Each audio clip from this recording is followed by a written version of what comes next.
Manas mīļākās valstis ir Francija un Itālija, un arī ēdieni, kas nāk no šīm valstīm, man, protams, garšo vislabāk. Šodien gribas kaut ko saldu, tāpēc uzcepšu eklērus. Man visvairāk garšo eklēri ar kraukšķīgo virspusīti, tāpēc vispirms pagatavoju to. Un tā sastāv no miltiem, mīksta sviesta un brūnā cukura. To visu liek bļodā un samīc līdz viendabīgai masai. Šīs mīklas recepte ir ļoti līdzīga smilšu mīklai, un arī pēc garšas tā līdzinās smilšu mīklai.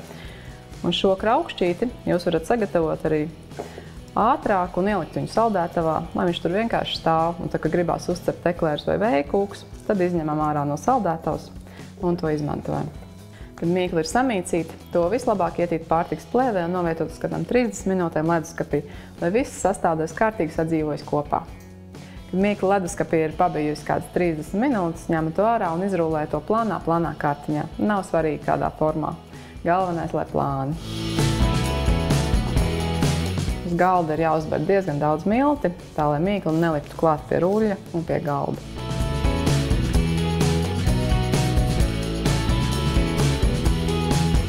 Kad izrūlēto mīklu liek uz paplātes, ja kāds gabaliņš ir noplīsis, tas nekas, jo mums tādas konkrētas formas nebūs vajadzīgas.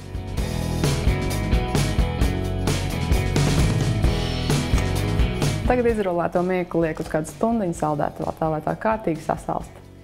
Un tagad, kamēr eklēru kraukšķītes pavada saldētavā, es pagatavoju plaucēto mīklu un izcepšu pašus eklērus. Sāku ar to, ka katliņā karsēju pienu, ūdeni, šķipsniņu, sāli un cukuru, kā arī pievienoju sviestu, un to visu uzvāru līdz pirmajam burbulim.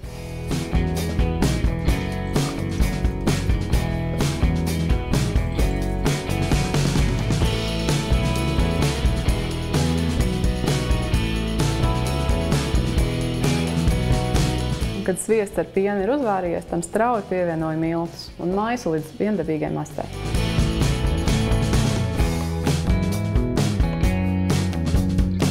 Un tagad šo plaucēto mīklu lieku mikserī un pa vienai pievienošu olas. Pirms pievieno olas mīklu pavisam nedaudz padzesē, tā lai tā nebūtu vārošā temperatūrā, jo olām tas nepatīk. Sāku ar to, ka iesitu vienu olu un sāku kult mīklu. Un tad, kad viena ola ir iemaisījusies, situ klāt nākamo. Un pievienotais olu daudzums ir atkarīgs no tā, cik lielas ir olas. Galvenais, lai mīkla ir tāda vīga, kuru viegli izspiest caur maisiņu. Un tagad to liek konditorijas maisiņā un izspiežu garanas formas eklērus uz pannas. Izspiežot uz pannas eklērus, noteikti ir jāievēro atstarpe, jo cepšanās laikā tie piepūtīsies un var salikt kopā.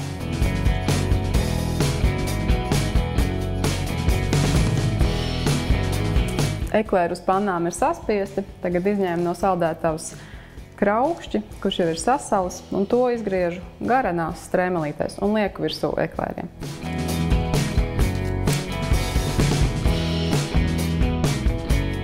Nu, lūk, kraukšķis uz eklēriem ir salikts. Tas, kas paliek pāri, vai nu jūs to izcepat cepumos, vai liekat atpakaļ saldētavā, kad cepsiet atkal eklērus vai vējkūkus, tad tas noteikti noderēs. Tagad eklērus ar visām cepurēm lieku iepriekš sakarsētā krāsnī 180 grādos un cepu atkarībā no eklēra izmēra aptuveni 15–20 minūtes.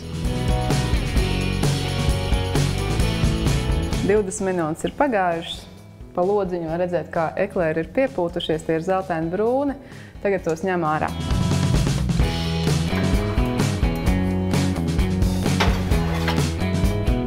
Un eklēru gatavību vislabāk var noteikt pēc skaņas.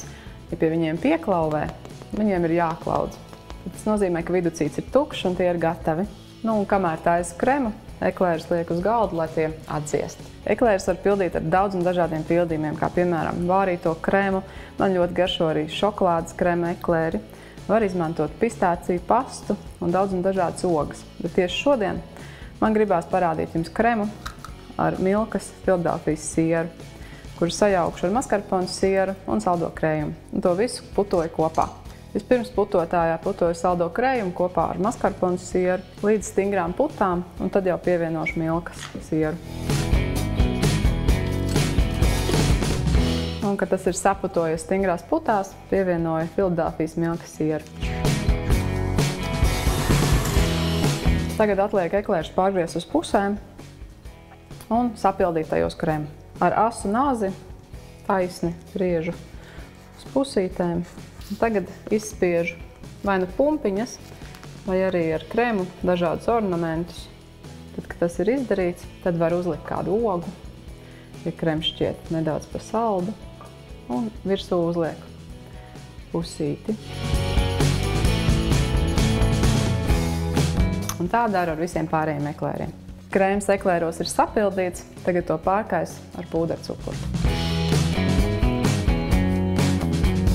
Man jau šķiet, ka eklēri tik ļoti piestāv šim advents laikam. Izmēģiniet arī jūs to nenožēlosiet.